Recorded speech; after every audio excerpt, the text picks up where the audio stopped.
1. Welcome to this episode of That One Show with Brian Combs. Joining me today is filmmaker P.J. Stark, co-director of the new movie New Fears Eve. P.J., thank you for joining the show. Hey, thank you so much for having me. So, just to let the listeners know how this came to be, my listeners know I'm a huge fan of horror films. I subscribe to Shudder and Screambox, which, if you like horror, I highly recommend both of those. This film a few weeks back popped up as a recommendation for me. I watched it, and my first thought when it was finished was, "Hey, that's awesome." My second thought is, whoever made this has to be from Kentucky. So I reached out to you, see if you wanted to hop on this show to promote the movie. You kindly said yes, and here we are. Yeah, the rest is history. So during my research, this actually isn't your first feature. I think you had three more leading up to this. Yeah, previous to New Fear's Eve, we had done a movie called Volumes of Blood, which took place entirely at the Davis County Public Library. The second one was the sequel called Volumes of Blood Horror Stories, which took place in a house here in the entire, once again, the entire thing was shot here in Owensboro. And then the third film was, or our last film was 13 Slaves Till Christmas, and it also all three of those were anthology films, and it was a hodgepodge of short films that were made specifically for for that project, but they were done by filmmakers from all over the country. Since this movie's just been out a few weeks, I'm going to do my best not to spoil things. I will say this. I've watched so many movies that 99% of the time I can fill out in the first 5 to 10 minutes if it's going to be my thing or not. And this was the first 5 minutes was definitely my thing. Oh, well, thank you for saying that. Usually, in a slasher, you have maybe like one early kill, Hmm. and then it takes a while to get to the next one. You just went full bore right out of the gate, man, with several. And that Yeah. was something that you don't really see a lot of. It definitely caught my Yeah. attention. What's funny is, so in the original version of the script, none of those kills were there. During the Indiegogo process, when we were crowdfunding, we opened up an opportunity to get killed in the movie, and we did it at $500 a pop, and we weren't really expecting anybody to jump on that, because we already had 19 kills in the movie that we were doing. But then people started jumping on it left and right, and it was great to get those contributions, because it helped make the movie be even better than what we had originally budgeted for. But by the time we got to 23 additional kills in the movie, we had to cut it off.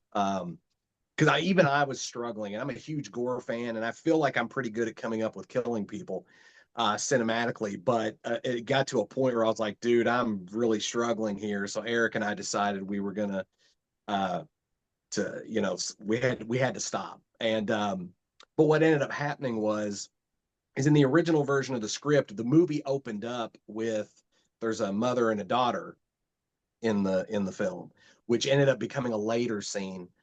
And that's that was your initial introduction to the doctor.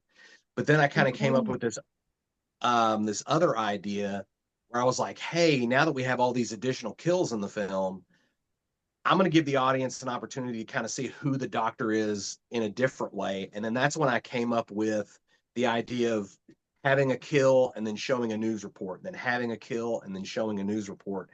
And what that did was, is it gave you multiple deaths right out of the gate. And then it also kind of gave the audience an opportunity to see who the doctor was, what his modus operandi is.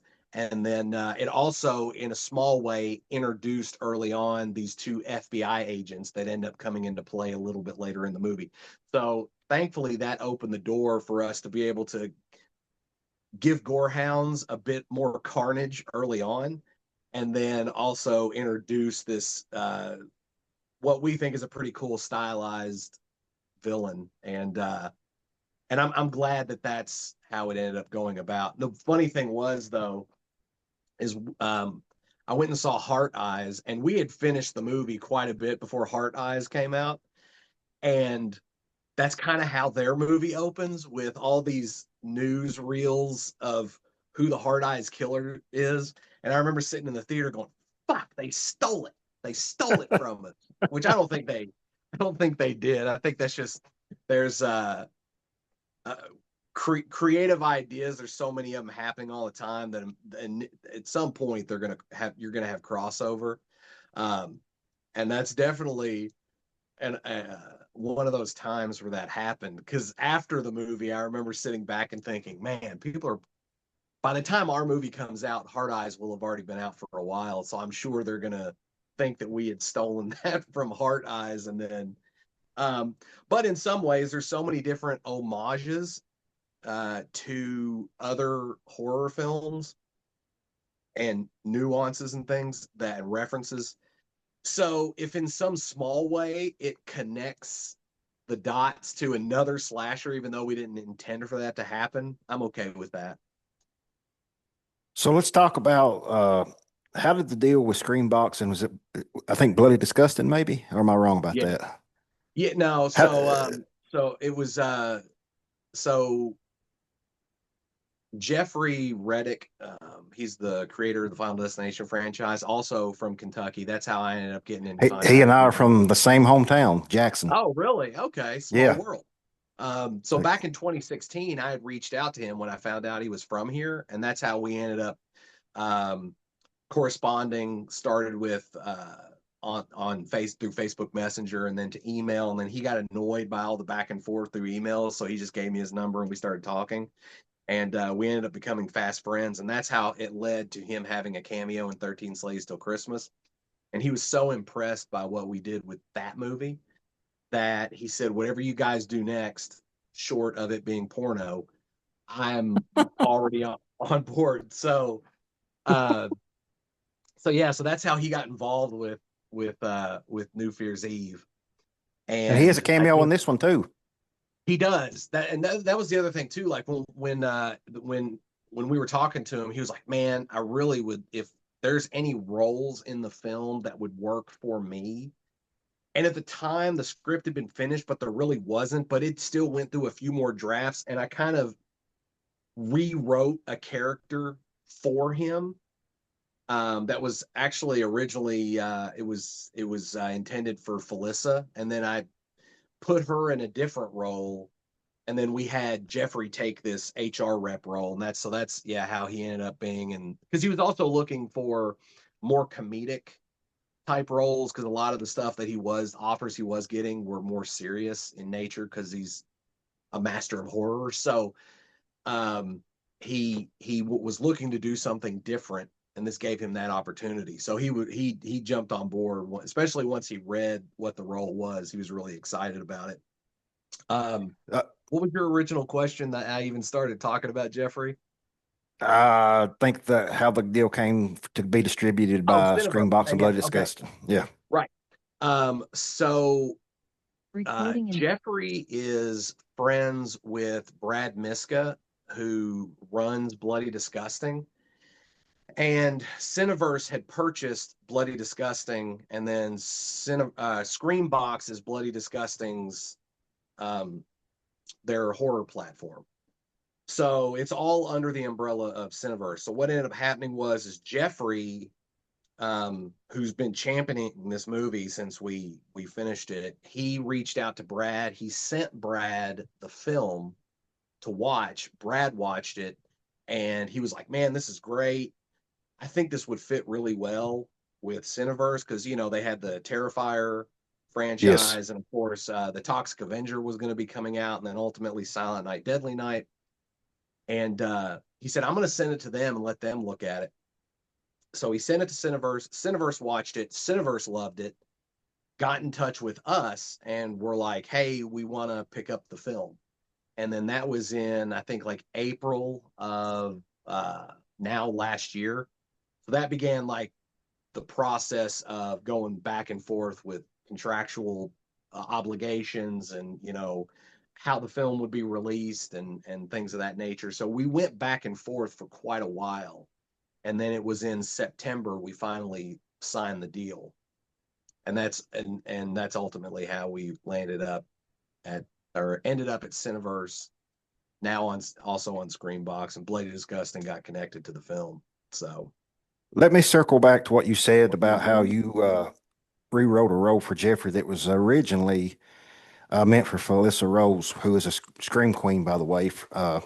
Horror hounds like you and I obviously know her from Sleepaway Camp. And oh so that yeah. was a big get for you all to cast her in the movie. But I think that worked out because I loved her in this. Uh, she was pretty much the comic relief of the film. Yeah, I mean, for anybody who doesn't know, it is a horror comedy, so Yeah. there is a lot of comedy in it. Now, when we have the horror elements, we take a lot of those very seriously. There's only maybe a handful that are kind of slapsticky or gags that are meant to be funny, um, but yeah, that was the other thing because when Felissa came on board, we got in touch with her through a friend of ours named Lance Wagner, and he got us in touch with her. She read the script. We told her what role we wanted her in. She loved both. Called us. We had a conference with her over the phone.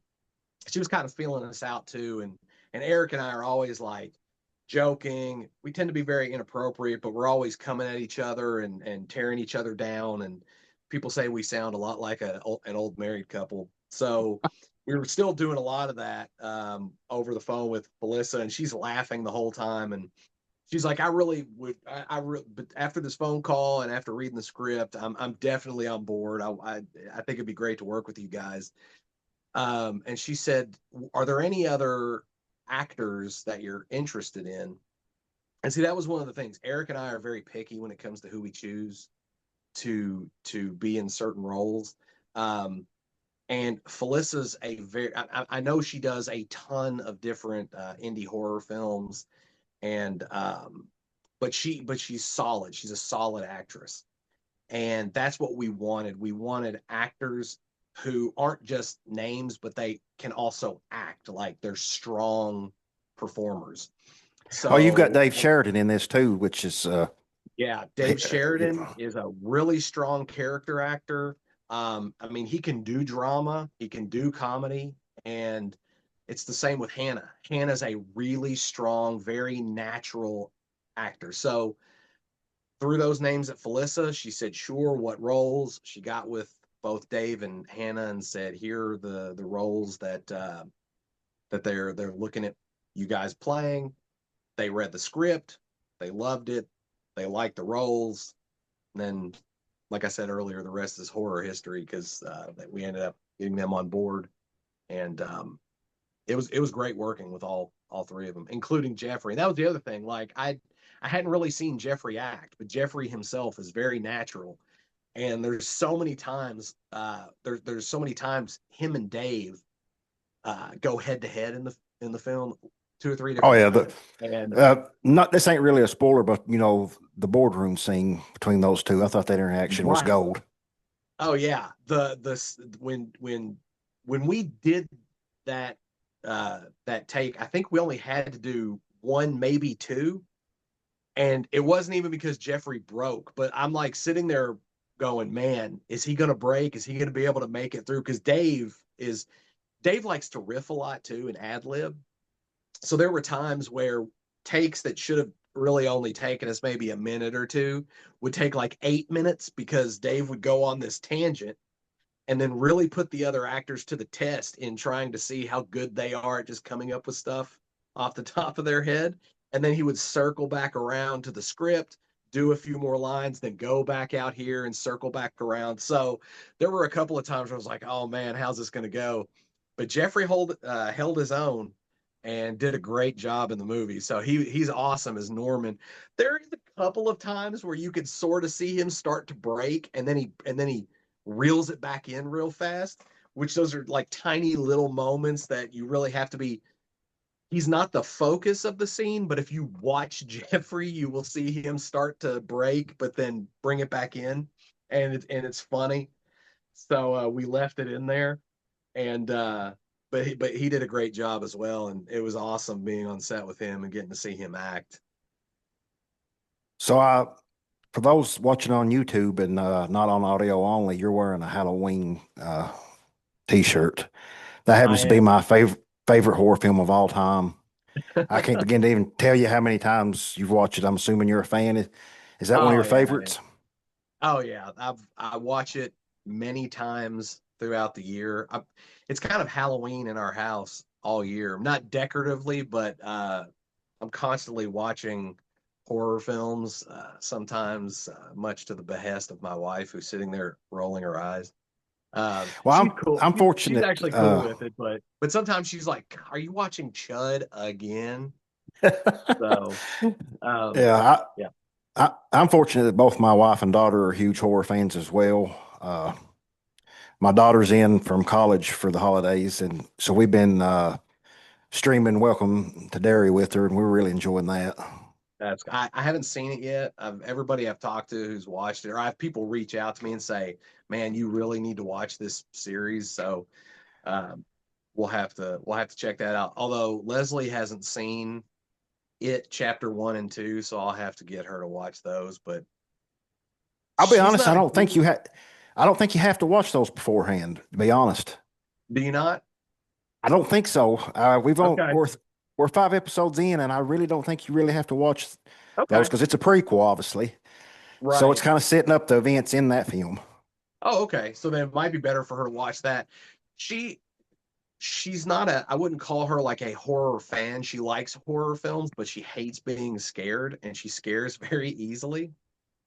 So it takes a lot for me to be scared. So when I love watching horror films with her because I get to live vicariously through her being terrified. But a lot of times, like if it deals with children or kids getting hurt, she really has a tough time with that. So I think there would be some things about the It movies she probably wouldn't care for. But oh, apparently she also hates clowns. So she would have a tough time with that movie, but she'll get over it and it'll be Uh, fun for me.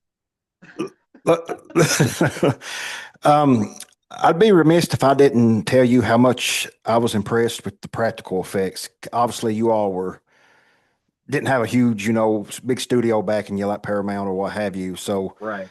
uh, you did. I seen little with any CGI, which I'm not a huge fan of anyway, because to me it could look great today, but a year from now the technology is advanced to where it's already looked outdated.